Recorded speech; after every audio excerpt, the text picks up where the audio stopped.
Hello guys, আসসালামু আলাইকুম। আজকে আমি বানাবো ছানার সন্দেশ। এই ছানার সন্দেশটি তৈরি করার জন্য আমি এখানে দুধ নিয়ে নিয়েছি, আর এই দুধটিকে আমি আগে থেকেই ফুটিয়ে রেখেছিলাম। তো এবার এর মধ্যে আমি দিয়ে দিচ্ছি ভিনেগার। এই ভিনেগারটাকে আমি অল্প অল্প করে দিব এবং অনবরত নাড়াচাড়া করব, যাতে ভিনেগারটি দুধের সাথে মিশে যায় এবং দ্রুত ছানা তৈরি হয়। আর আপনারা চাইলে ভিনেগারের বদলে লেবু দিতে পারেন, তবে আমি লেবু দেইনি, কারণ হচ্ছে লেবু দিলে ছানাটা বেশি একটা জমে না। তো এরপরে আমি এই ছানাটাকে সাদা কাপড়ে করে পানি ঝরিয়ে নিব। আর এই পানি ঝরানোর জন্য আমার সাদা কাপড়ই লাগবে। আপনারা সাদা কাপড় নেবেন, কারণ হচ্ছে অন্য কালারের কাপড় দিলে রং উঠতে পারে।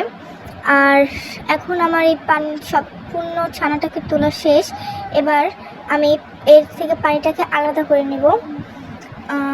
আপনারা চাইলে এটিকে 10 থেকে 15 মিনিট ফ্রিজে রেখে দিতে পারেন, তবে আমি এটা করিনি। আমি পানি ঝরিয়ে সোজা ফ্রিজ থেকে ঠান্ডা পানি বের করে সেখানে ঠান্ডা পানিতে ভিজিয়ে নিয়েছি। মানে দেখতেই পাচ্ছেন আমি এইভাবে এটাকে ধুয়েছি। তো এবার আমি এটাকে হাত দিয়ে ধুচ্ছি। আপনারা দেখতেই পাচ্ছেন, আমার আর বলার প্রয়োজন হবে না হয়তো।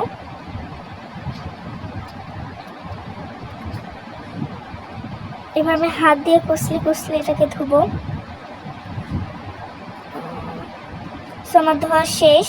এবার এই ছানাটাকে পরের প্রসেসে নেওয়ার পালা।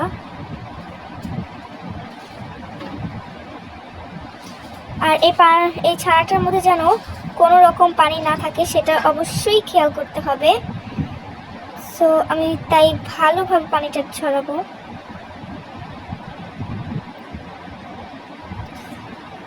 আর যে প্লেটে এটাকে আমি মুথে নেব, সেই প্লেটেতে আমি হালকা ঘি দিয়ে দিচ্ছি। ঘি দিয়ে এটাকে হাত দিয়ে মাখিয়ে নেব, যাতে প্লেটের গায়ে লেগে না যায়।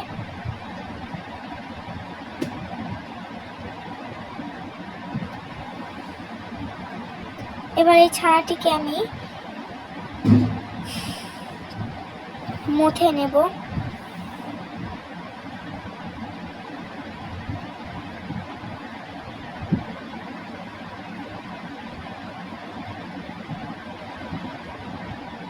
এ পর্যায়ে আমি একটু ঘি দিয়ে দিচ্ছি।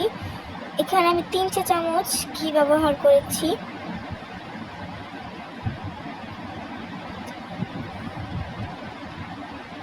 আপনারা চাইলে বাড়িও দিতে পারেন যদি আপনাদের ছানার পরিমাণ বেশি হয়।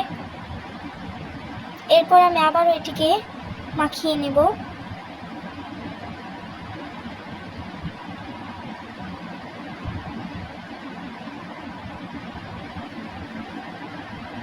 আমার ঘির সাথে ছানাটা মেশানো হয়ে গেছে, তাই এই পর্যায়ে আমি দিয়ে দিচ্ছি গুঁড়া দুধ।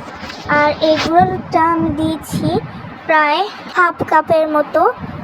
সো আপনাদের যদি ছানার পরিমাণটা বেশি হয় আপনারা বেশি দেবেন। এবার এই গুঁড়া দুধের সাথে আমি ছানাটাকে ভালোভাবে মিশিয়ে নেব।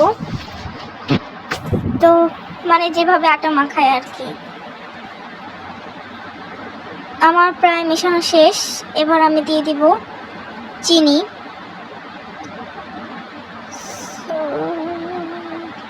চিনি দিয়ে দিচ্ছি।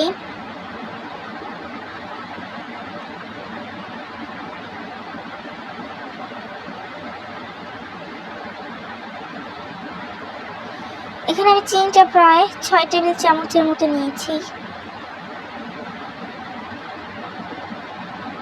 আবারও এটাকে মাখিয়ে নিচ্ছি।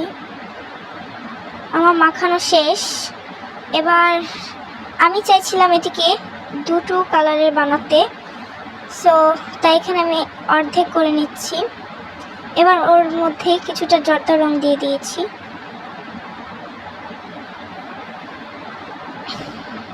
আপনারা চাইলে ফুড কালারও দিতে পারেন, তবে সেটা একটু কম দিবেন। আমার প্রায় শেষ। দেখেন কালারটা কত সুন্দর এসেছে।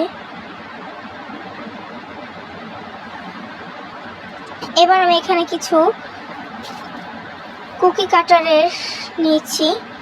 আমি এই সাহায্যে এই শেপটা দিব। দেখেন কত সুন্দর হয়েছে। সো এর উপরে এখন সৌন্দর্যের জন্য আমি বাদাম দিয়ে দিচ্ছি।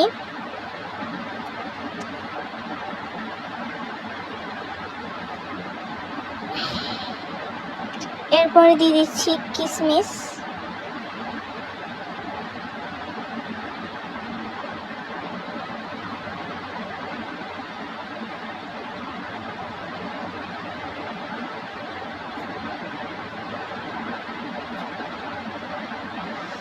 সো দেখেন আপনারা ছানাটা কত সুন্দর হয়েছে, এটা খেতেও খুব ভালো হয়েছিল।